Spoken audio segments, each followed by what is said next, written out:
किसी ने क्या खूब कहा है कि मंजिल उन्हीं को मिलती है जिनके सपनों में जान होती है। मंजिल उन्हीं को मिलती है जिनके सपनों में जान होती है। पंखों से कुछ नहीं होता, हौसलों से उड़ान होती है। क्या बात है, बिल्कुल सही। और पता है एक और क्या बात होती है कि सक्सेस की एक खासियत होती है कि वो मेहनत करने वालों में ना फिदा हो जाती है। तो चलिए जरा सी मेहनत करने को तैयार हो जाइए। कल मैंने आपको पढ़ाया था कि भारत का जो ऊपरी हिस्सा है वो है पर्वतीय क्षेत्र, उसके नीचे मैदानी क्षेत्र, फिर उसके नीचे अपना आता है पठारी क्षेत्र और लास्ट में आता है बाटा तटीय क्षेत्र और द्वीप समूह है। तो आज पढ़ते हैं ऊपर का जो पर्वतीय क्षेत्र है, आज उसको कवर करेंगे। पर्वतीय क्षेत्र में भी मुख्य हिमालय पर्वतमाला को आप कवर करेंगे। तो हिमालय के बारे में कुछ इंपोर्टेंट फैक्ट पहले आप जान लीजिए। आप नोट्स बनाते चलेंगे आज, बिल्कुल जो भी इम्पोर्टेंट है उसका आप नोट्स बनाएंगे। तो हमारा जो हिमालय है यहाँ से यहाँ तक, पता है वैसे पूरी विश्व की जो पर्वतमाला हैं अधिकतर ऐसी हैं उत्तर से दक्षिण खड़ी हुई, और जो भी पूर्व से पश्चिम वाली है जैसे हिमालय है पश्चिम से पूर्व में, तो हिमालय उन सभी पर्वत श्रृंखलाओं में सबसे लंबी पर्वतमाला कौन सी है? हिमालय। पूर्व से पश्चिम की ओर इसकी लंबाई कितनी है? हिमालय की लंबाई आप याद रखेंगे 2500 किलोमीटर। हिमालय की लंबाई लगभग 2500 किलोमीटर है। पूर्व से पश्चिम की ओर जाने वाली पर्वतमालाओं में सबसे लंबा हिमालय, ठीक है। और इसके पूर्व से पश्चिम की ओर जब इसको अपन देखें तो इसमें क्या क्या चेंजेस होते हैं। पूर्व से पश्चिम की ओर जैसे जैसे अपन बढ़ेंगे तो ये सकराव होता जाएगा, यहाँ यहाँ यहाँ तो बिल्कुल सकराव कर इधर आ जाएगा। पूर्व से पश्चिम से पूर्व की ओर सकराव होता जाता है, और सकराव होने की वजह से एक और क्या इसमें चेंज आता है कि ये इधर इसकी लंबाई ऊंचाई बढ़ती जाती है। पश्चिम से जैसे जैसे पूर्व की ओर जाएंगे तो इसकी ऊंचाई में वृद्धि होती जाएगी। यहाँ का ऊंचा इधर आते आते ये बहुत ऊंचा हो जाएगा, यहाँ पे बहुत ऊंचा विश्व की सबसे ऊंची चोटी world's highest peak Mount Everest यहाँ इस जगह। तो इधर से जैसे जैसे इधर आते जाते हैं इसकी ऊंचाई में वृद्धि होती जाती है। तो लंबाई है इसकी 2500 किलोमीटर लगभग। पश्चिम से पूर्व की ओर जाने पर एक तो ये सकरा होता जाता है, दूसरा इसकी ऊंचाई में वृद्धि हो जाती है, हाइट बढ़ती जाती है इसकी।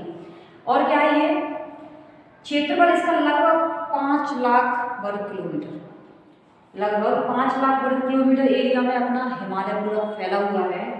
अब इसकी उत्पत्ति की हम बात करें, हिमालय की उत्पत्ति के सिद्धांत है उनमें कई सारे सिद्धांत दिए गए हैं, प्लेट विवर्तन की वगैरह जो भी, लेकिन जो इसकी उत्पत्ति का सबसे प्राचीन सिद्धांत है और जो मान्य सिद्धांत है वो है कोवर का सिद्धांत, और इसको कहते हैं भूसन्नति सिद्धांत। तो कभी अगर एग्जाम में आए, प्लेट विवर्तन की भी है, कोवर का या भूसन्नति सिद्धांत किसने दिया? कोवर ने। कोवर ने बताया क्या बताया कि आज जिस जगह पे हिमालय पर्वत है, जिस जगह पे आज हिमालय पर्वत है वहां कभी एक सागर हुआ करता था, इसका नाम कई बार पूछा गया है, कौन सा सागर हुआ करता था? टेथिस नाम का एक सागर हुआ करता था, उथला हुआ सागर। ये बहुत डीप हो जाएगा, इसमें मैं कभी और बताऊंगा इसमें। तो पैंथालास जब वर्ल्ड जियोग्राफी में आपको पढ़ाऊंगी तब बताऊंगी इसमें। तो अभी आप इतना ही कवर करें कि हिमालय जिस जगह पर है उस जगह पे कभी टेथिस नाम का उथला हुआ सागर हुआ करता था। कौन सा? टेथिस सागर। और ये किसने कहा है? कोवर ने। और कोवर ने क्या कहा कि हिमालय कैसा है? नवीन, कल भी बताया था मैंने, नवीन वलित बोले तो इंग्लिश में फोल्डेड, नवीन वलित पर्वत है। बल बढ़ाया तभी तो ऊपर उठा है, और अभी बढ़ता ही जा रहा है। अभी नई इसकी लंबाई मापी गई है उसकी माउंट एवरेस्ट की, तो उसमें परिवर्तन आया है ना। तो अभी इसका नवीन वलय पढ़ने का उठा है और नवीन पर्वत है, याद रखना हिमालय नवीन वलित पर्वत है। ये किसने कहा है? कोवर ने। और पहले इसकी जगह पे क्या था? टेथिस सागर, नाम याद रखना। पहले इसकी जगह पे क्या था? टेथिस नाम का एक उथला हुआ सागर था। अब देखते हैं कि हिमालय जो है इसको समानांतर इसकी श्रेणियां हैं, उसके आधार पर समानांतर संरचना के आधार पर हिमालय को 4 भागों में बांट देते हैं। पढ़ने में भी सरलता रहेगी और अच्छा भी लगेगा। तो ये ऊपर जो है सबसे ऊपर इसको कहते हैं ट्रांस हिमालय या तिब्बत हिमालय या पार हिमालय, ये सबसे ऊपर। ट्रांस हिमालय, तिब्बत हिमालय या पार हिमालय। उसके बाद आता है बृहद हिमालय या ग्रेट हिमालय या मुख्य हिमालय, हिमाद्री, इसके तो कई सारे नाम हैं। उसके बाद आता है हमारा कौन सा, मध्य हिमालय या लघु हिमालय। फिर आता है शिवालिक या पाद प्रदेश या फुट हिल्स जिसको कहते हैं। तो अब चारों को धीरे धीरे कवर करेंगे। इसके चारों, ये हमारा ट्रांस हिमालय,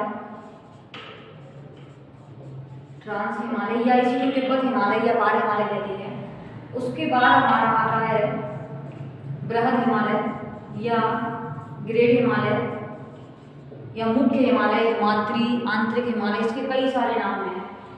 फिर हमारा आता है मध्य हिमालय या इसी का नाम है लघु हिमालय, और लास्ट में आता है शिवालिक।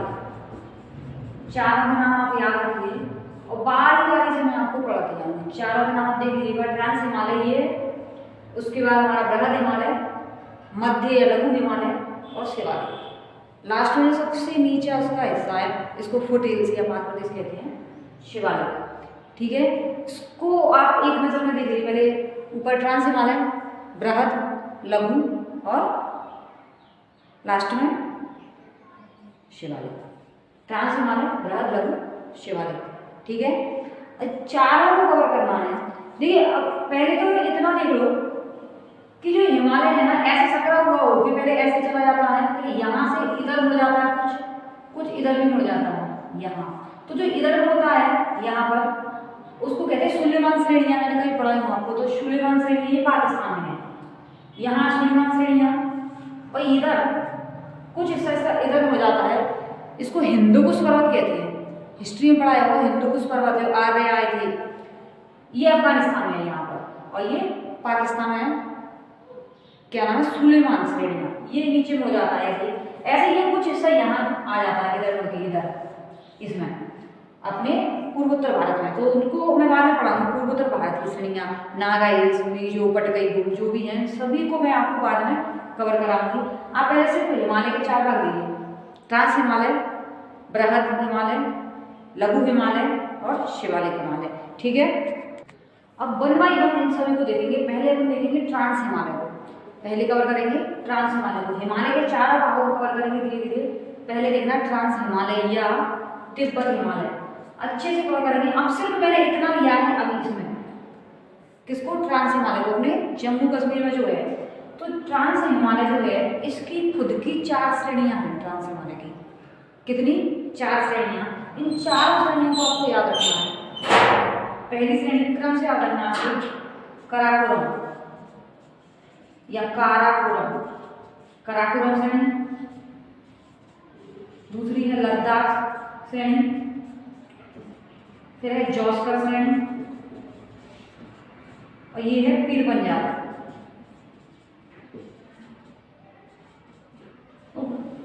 जवाहर सुरंग पीर पंजाब श्रेणी में बनी हालत में मैं यहाँ बाद में बताऊंगी, अभी ऐसे बता दी रिलेट करने के लिए।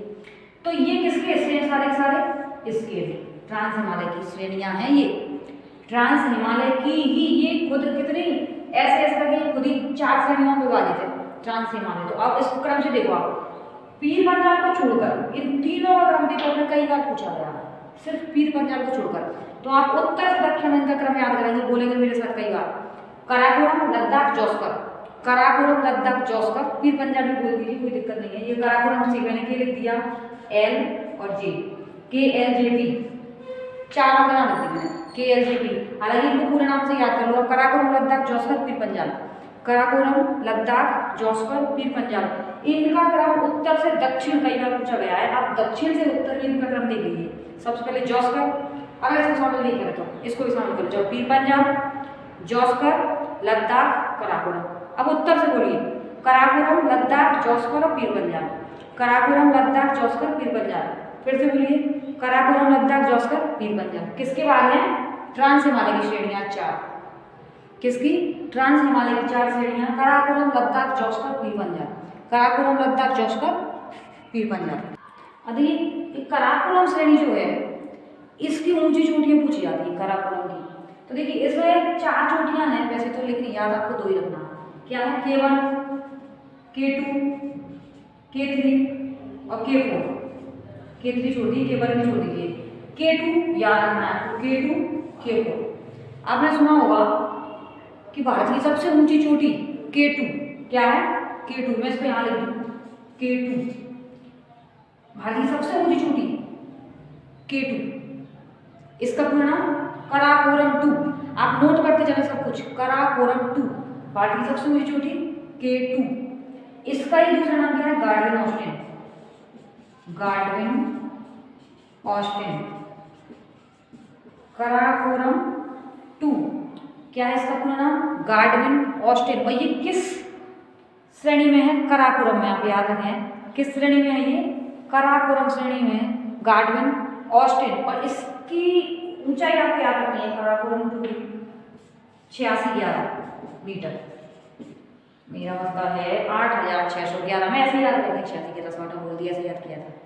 तो इसकी ऊंचाई कितनी है, 8611 मीटर, 8611 मीटर, किस श्रेणी में है, कराकोरम में। उसी के नाम पर इसका नाम रखा है, मतलब कराकोरम फर्स्ट, कराकोरम 2, कराकोरम 3, कराकोरम 4, तो K1 K2 K3 और K4। अब है K4 श्रेणी किसमें है, कराकोरम में। इससे ज्यादा क्वेश्चन नहीं आए हैं, ये ज्यादा इंपोर्टेंट है, हालांकि फिर भी देखना है। K4 ये भी कराकोरम की चोटी है, किसकी चोटी है, कराकोरम की। इसका नाम क्या है, ग्रेसर ब्रूम, गेसर ब्रोम या ब्रूम। K4 का दूसरा नाम गेसर ब्रोम। K2 का नाम आपको जरूर याद रखना है, गार्डविन ऑस्टिन K2, सीधा सा आता है वो तो, गार्डविन ऑस्टिन K2 8611 मीटर जिसकी ऊंचाई है, आप याद रखेंगे। किसकी बात चल रही है अभी ये, इसकी सिर्फ कराकोरम श्रेणी की, इतना आप नोट करते चलेंगे, किसकी, कराकोरम की। इतना हो गया कराकोरम 2। अब देखते हैं इसकी दूसरी श्रेणी जो है लद्दाख, ये लद्दाख श्रेणी। देखिए इसको मैं यहाँ बनाऊँ लद्दाख श्रेणी, मान लो ये है लद्दाख श्रेणी। इसके सिर्फ एक ही पॉइंट इसका याद रखना है, वही एग्जाम में पूछा जाता है कि इसकी जो चोटी है ये ऐसी चोटी है इसकी, ये कौन सी श्रेणी है, ये अभी लद्दाख, याद रखें। कराकोरम कंप्लीट कर दी मैंने, इसमें K2 K4 आपको याद रखना है, गार्डविन ऑस्टिन गेसर ब्रोम। ये है लद्दाख श्रेणी, इसकी चोटी है राकापुसी। कौन सी चोटी है इसकी, राकापुसी। किस श्रेणी की है, लद्दाख की, और वो भी किसमें, ट्रांस हिमालय में। अभी चल रहा है पर ट्रांस हिमालय, उसमें श्रेणी कौन सी है, लद्दाख। और उसमें देखना है कि राकापुसी पाकिस्तान में है। ये लद्दाख श्रेणी की सबसे ऊंची चोटी है, और इसकी विशेषता क्या है, लिख लें आप, ये विश्व की सबसे ऊंची खड़ी ढाल वाली चोटी है। विश्व की सबसे ऊंची नहीं, विश्व की सबसे ऊंची खड़ी ढाल वाली चोटी कौन सी है, राकापुसी।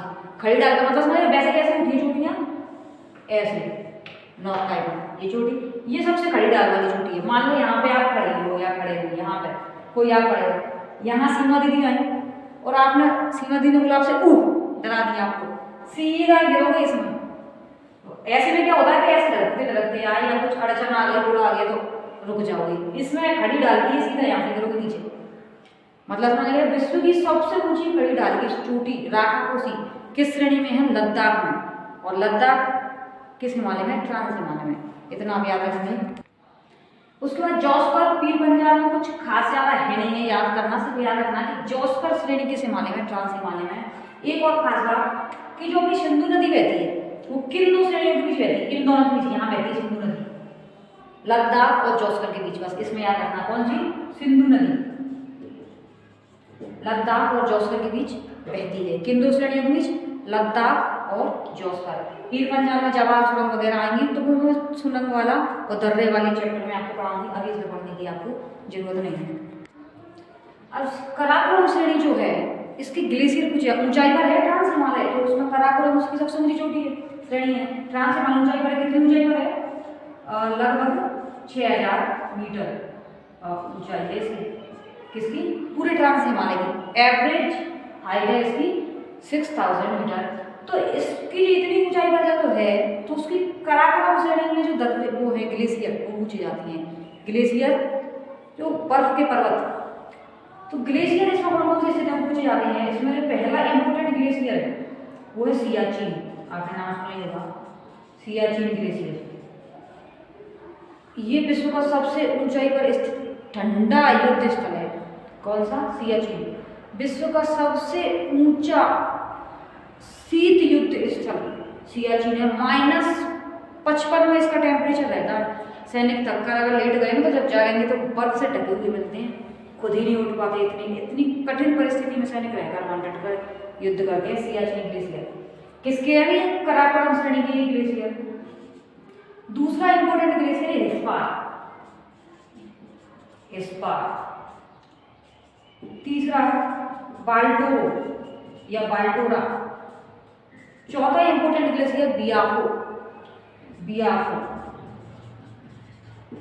होने को भी और भी ग्लेशियर है, लेकिन सिर्फ ये चारों ही इंपॉर्टेंट हैं। सियाचिन, हिस्पार, बाल्टोरो और बियाफो। फिर से बोला, सियाचिन, हिस्पार, बाल्टोरो, बियाफो। सियाचिन, हिस्पार, बाल्टोरो और बियाफो 4 ग्लेशियर इंपोर्टेंट है। कराकोरम श्रेणी में आपको चारों याद रखना है। ये आपकी कंप्लीट हुई कराकोरम श्रेणी पूरी। लद्दाख में सिर्फ राकापोसी है और कुछ नहीं। उसके बाद जोस्कर और लद्दाख के बीच में सिर्फ सिंधु नदी बहती है और कुछ उसमें पढ़ना नहीं है। पीर पंजाब बाद में पढ़ना, जब उसमें आएंगे सुरंगें और दर्रे, तो दर्रे के समय उसको पढ़ना, अभी नहीं। अब पढ़ना है बृहद हिमालय। ट्रांस हिमालय कंप्लीट हुआ।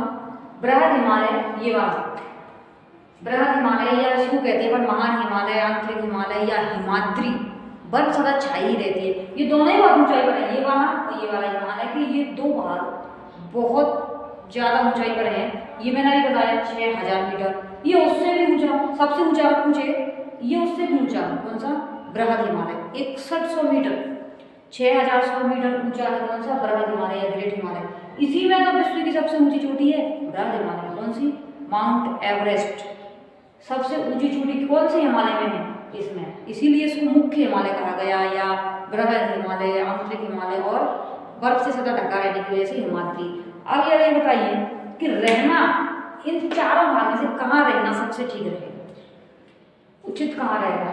ये ऊंचा, ये ऊंचा, ये थोड़ा ऊंचा, ये सबसे कम ऊंचा। तो ये हिस्सा जो है लघु या मध्य हिमालय, ये सबसे अच्छा है। घूमने के लिए जाते हैं टूरिज्म, तो इस वाले में जाते हैं। किस में जाते हैं? इसमें शिमला, कुल्लू, मनाली, ये सारी घाटियाँ इसमें है। इसमें लघु या मध्य हिमालय। तो यहाँ पर 6100 मीटर की ऊंचाई पे ना तो जीव जंतु में ज़्यादा विविधता नहीं है, पौधे भी, पेड़ पौधे भी नहीं है, बहुत रेयर पौधे मिलते हैं। वो भी कैसे वाले? ऐसे शंकुधारी, जिन पर बर्फ गिरे तो वो झड़ जाए। अपने ऐसा नहीं है बरगद का पेड़ या पीपल का पेड़ ऐसे फैल जाता है। मैं गाँव का मुखिया हूँ, दबी जाएगा बर्फ से, ऐसे छोटे छोटे होंगे तो वो ऐसे में होते हैं शंकुधारी, इससे बर्फ आए तो गिर जाए नीचे। तो बहुत ही कम तो वनस्पति है दोनों पर। यहाँ पर 8 वनस्पति आ जाती है, पेड़ पौधे जंगल यहाँ मिल जाते हैं, यहाँ मिल जाते हैं। इन दोनों पे ना जंगल है, ना वनस्पति और ना ज़्यादा जीव जंतु है, बहुत ही कम है, वो भी बर्फीले। ठीक है, तो याद रखना है बृहद हिमालय की ऊंचाई लगभग 6100 मीटर, औसत ऊंचाई है ये 6100 मीटर। ये किसके लिए प्रसिद्ध है सबसे अधिक? ये मैंने बता दिया अपने तीनों श्रेणी के लिए। कराकोरम, लद्दाख, जोस्कर हो गया, तिब्बत हिमालय या ट्रांस हिमालय, और उसमें भी सियाचिन ग्लेशियर है, हिस्पार, बाल्टोरो, साल्टोरो और एक और बियाफो, ये ग्लेशियर है उसमें। ये किसके लिए प्रसिद्ध है? ये अपनी चोटियों के लिए प्रसिद्ध है। एग्जाम में भी ऐसे जबरदस्त क्वेश्चन आते हैं, इससे चोटियों से भयानक एक से एक क्वेश्चन बनते हैं यहाँ से। इसकी चोटियों को पढ़ना तरीके से। चलिए अब देखते हैं बृहद हिमालय जो अपनी चोटियों के लिए प्रसिद्ध है। तो इसकी चोटियाँ पूरे तरीके से देखना, इसकी चोटियाँ पूछी जाती हैं छोटे से छोटे से लेके बड़े से बड़े एग्जाम तक। ठीक है, तो जो बृहद हिमालय है उसकी सबसे पश्चिमी चोटी कौन सी है? नंगा पर्वत। नंगा पर्वत, नंदा देवी नहीं है, नंदा देवी भी इसी में है, लेकिन ये सबसे पश्चिमी चोटी है, इसका नाम है नंगा पर्वत। ये पाकिस्तान है, जम्मू कश्मीर के पास से लगी हुई है नंगा पर्वत। या योग है कि पूरे हिमालय की सबसे पश्चिमी चोटी, पूरे हिमालय की पश्चिमी चोटी तो भी नंगा पर्वत। बृहद हिमालय की सबसे पश्चिमी चोटी नंगा पर्वत। ठीक है, इतना याद रखेंगे। सबसे पश्चिमी चोटी नंगा पर्वत, सबसे पूर्वी चोटी अपने अरुणाचल प्रदेश में है जिसका नाम है नामचा पर्वत। मैं इसको यहाँ एन भी लिख दूँ, NB नामचा पर्वत। पूरे हिमालय की सबसे पूर्वी चोटी यही है नामचा पर्वत। बृहद हिमालय की कहें तो भी यही है नामचा पर्वत। पूर्वी चोटी कौन सी? यहाँ पे नामचा पर्वत। पश्चिमी चोटी नंगा पर्वत, मैं बार बार बता रही हूँ आपको, ये सबसे पश्चिमी चोटी, ये सबसे पूर्वी चोटी जिसका नाम है नामचा वारवा, अरुणाचल प्रदेश में। कहाँ है? अरुणाचल प्रदेश में। अब ये यहाँ है पाकिस्तान का हिस्सा, ये खत्म हो गया। अब अपने भारत का एंटर करते हैं हम, क्या है ये पूरा यहाँ से यहाँ तक, ये 3 चोटियाँ अपने यूके में, यूके का है ना उत्तराखंड। उत्तराखंड कौन कौन सी? बंदरपूछ, कामेट और नंदा देवी, ये 3 इंपोर्टेंट चोटियाँ अपने उत्तराखंड में हैं।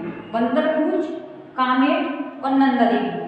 बंदरपूछ, कामेट और नंदा देवी कहाँ है? उत्तराखंड में। बंदरपूछ, कामेट, नंदा देवी, आप नोट करते चले, नहीं दिख रहा होगा मैं कुछ बोल रही हूँ। बंदरपूछ, कामेट और नंदा देवी। अब पता है बंदरपूछ और कामेट के बीच में तो बहुत रट्टे हैं। रट्टे मतलब क्वेश्चन पूछे जाते हैं रट्टे वाले, हालांकि ये जगह तो बहुत अच्छी हैं। यमुनोत्री, गंगोत्री, केदारनाथ और बद्रीनाथ, कौन कौन सी? इनके बीच में, जो इनके बीच में जो है उनके नाम है यहाँ लिख दो। इनके बीच में जो है ये ग्लेशियर भी हैं, धाम भी हैं अच्छे। यमुनोत्री ग्लेशियर जिससे यमुना निकलती है, गंगोत्री से गंगा निकलती है, केदारनाथ है, फिल्म सभी ने देखी होगी, सुशांत सिंह राजपूत, केदारनाथ और बद्रीनाथ। किसके बीच में है? क्वेश्चन आता है किसके बीच में? इन दोनों के बीच में, बंदरपूछ और कामेट चोटी के बीच में। बंदरपूछ और कामेट के बीच में ये क्या है? यमुनोत्री, गंगोत्री, केदारनाथ और बद्रीनाथ। यमुनोत्री, गंगोत्री, केदारनाथ और बद्रीनाथ किसके बीच में? बंदरपूछ और कामेट के बीच में। इतना आप याद रखेंगे। और नंदा देवी भी कहाँ है? उत्तराखंड में। ये इतना एरिया उत्तराखंड में, यहाँ पर आगे भारत खत्म हो गया। उत्तराखंड, उत्तराखंड के बाद क्या शुरू हो जाता है अपने पास में पड़ोसी देश में होता है नेपाल। अब ये पूरा नेपाल में चलेगा यहाँ तक, इतना ये सारा जो भी चोटियाँ आएंगी पूछी जाती है कि ये चोटी अपने किस राज्य में है और अगर पड़ोसी देश में है तो किस देश में, ठीक है। तो बंदरपूछ, कामेट और नंदा देवी ये अपने उत्तराखंड में हो गई है। अब देखते हैं नेपाल की धौलागिरी। क्रम से भले ना याद रखो, सिर्फ नाम याद रखना कि है किस जगह पर, किस देश में या अपने किस राज्य में। धौलागिरी, फिर अन्नपूर्णा। ये अन्नपूर्णा वही है जो मैंने कल परसों के आपको करंट अफेयर में पढ़ाया था कि प्रियंका मोहते अपने महाराष्ट्र की है, सतारा की, इस पर चढ़ने वाली पहली भारतीय महिला बनी है। प्रियंका मोहते सतारा महाराष्ट्र की है और ये विश्व की 10वें नंबर की सबसे ऊंची चोटी है। कौन सी?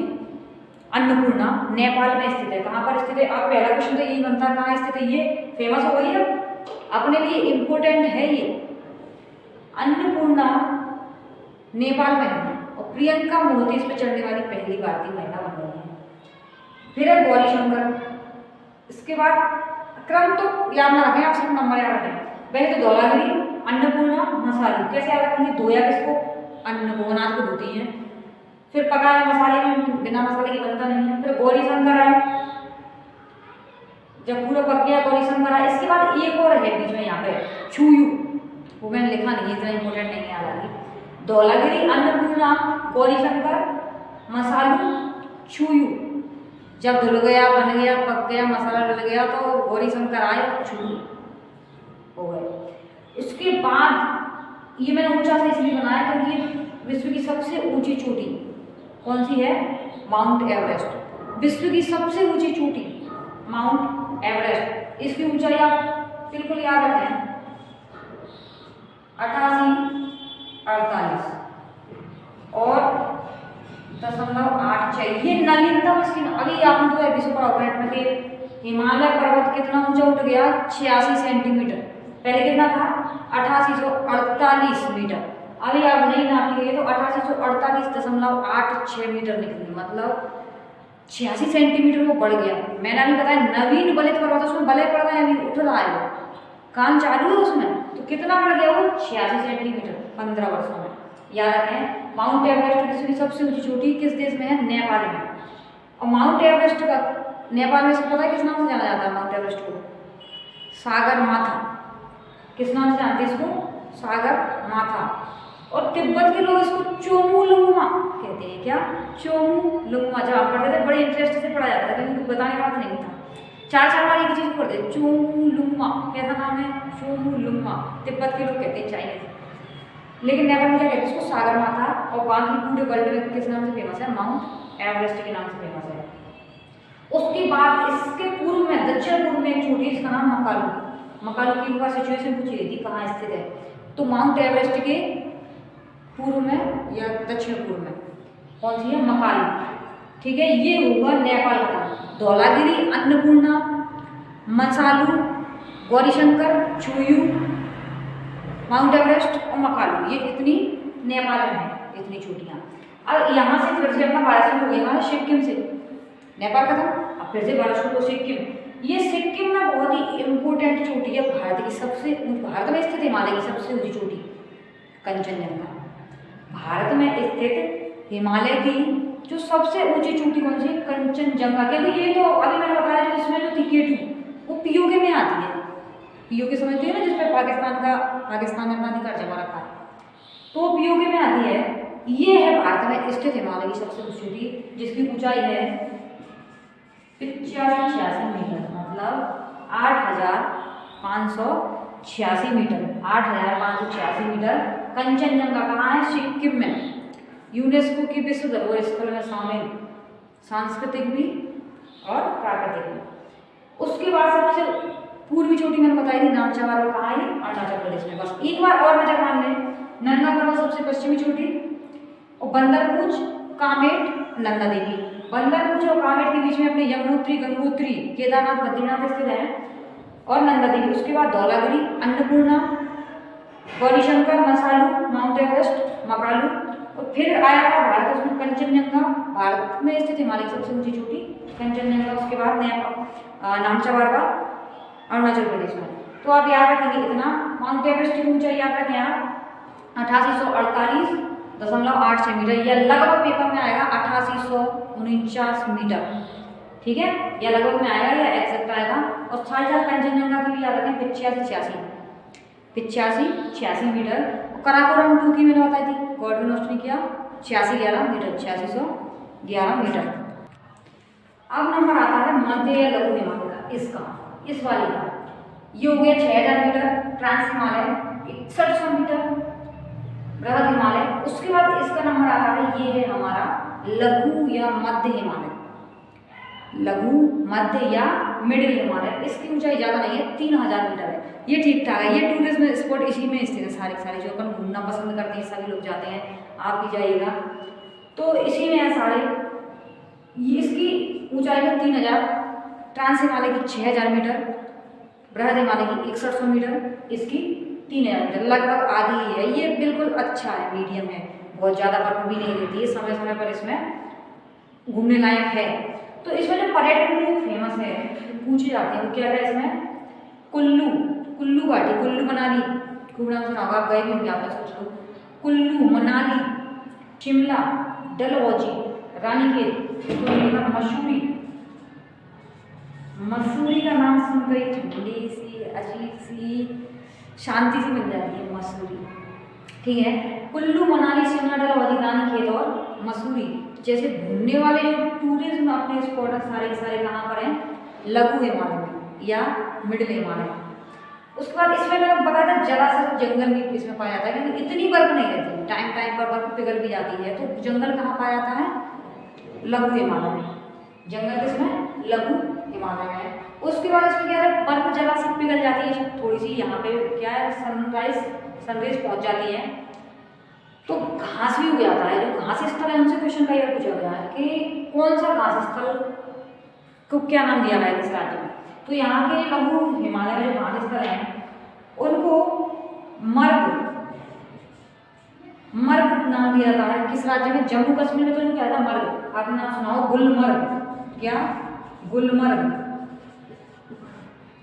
हिल स्टेशन, गुलमर्ग घास वाला। अच्छा, मर्ग, गुलमर्ग, सोनमर्ग। और ये मर्ग सारी जितनी भी हैं किसमें कहा जाता है? जम्मू और कश्मीर में। जम्मू कश्मीर को गुलमर्ग, सोनमर्ग नाम दिया जाता है। एक और वर्ड है पयार। क्या? पयार। पयार लिखा है मैंने, प्यार मत समझना, आई रोट पयार। क्या है? पयार। पयार या बुग्याल, बुग्याल ये कहा जाता है उत्तराखंड। उत्तराखंड में क्या कहते हैं, पयार या बुग्याल। मर्ग गुलमर्ग सोनमर्ग कहा जाता है जम्मू कश्मीर में। किसको, लघु या मध्य हिमालय में घास स्थल हो गया गुलमर्ग, सोनमर्ग और पयार या बुग्याल कहा जाता है उत्तराखंड में। अब हिमालय का सबसे दक्षिणी भाग पड़ेंगे, सबसे नीचे का जो हिस्सा है इसका नाम शिवालिक या पाद प्रदेश। कई बार पूछा गया है हिमालय का पाद प्रदेश का क्या नाम है, शिवालिक या फुट हिल्स, क्या नाम है, शिवालिक। तो ये हिमालय की सबसे नवीन श्रेणी है। हिमालय की सबसे नई श्रेणी कौन सी है, शिवालिक, जिसको अपन पाद प्रदेश कहते हैं। सबसे नीचे फुट हिल, और ये ही बजरी और जलोढ़ मिट्टी की परत ही पाई जाती है। ऊपर पाई जाएगी ऊंची ऊंचाई पर, वहां से तो बह कर नदियों के द्वारा लाकर यहाँ पाई जाती है जलोढ़ मिट्टी की परत। कल मैंने आपको जलोढ़ मिट्टी बताया था, नदी, जलोढ़ मिट्टी, खादर भूमि, बांगर भूमि और भाबर प्रदेश, सभी कुछ बताया था। जिसने वीडियो पहले वाला नहीं देखा है वो पहले वाला वीडियो देख ले। तो शिवालिक और जो लघु हिमालय नाम था कौन सा वाला, ये, और इसके बीच में कुछ घाटियां पाई जाती हैं बहुत ही इंपोर्टेंट, जिसमें सघन जनता रहती है। तो सघन बस्ती जिनमें है, घाटियां लघु हिमालय और शिवालिक के बीच में है, उन घाटियों को क्या नाम दिया जाता है, दून और द्वार।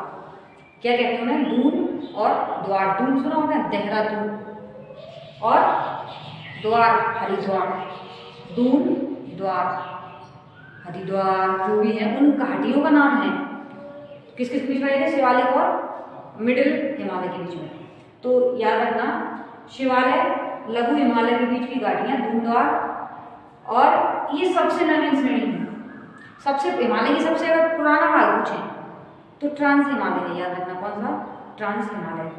और सबसे नवीन है ये, सबसे पुराना है ट्रांस हिमालय, याद रखना आप पूरा पूरा। और एक बात और, ये सारा जो हिमालय है इसका आकार कैसा है, चापाकार, चाप के आकार का, या कहें धनुष के आकार का। कैसा, धनुष के आकार का। आई होप आपको ये वीडियो पसंद आया होगा। अगर वीडियो पसंद आया हो तो वीडियो को लाइक करें, शेयर करें और सब्सक्राइब करें।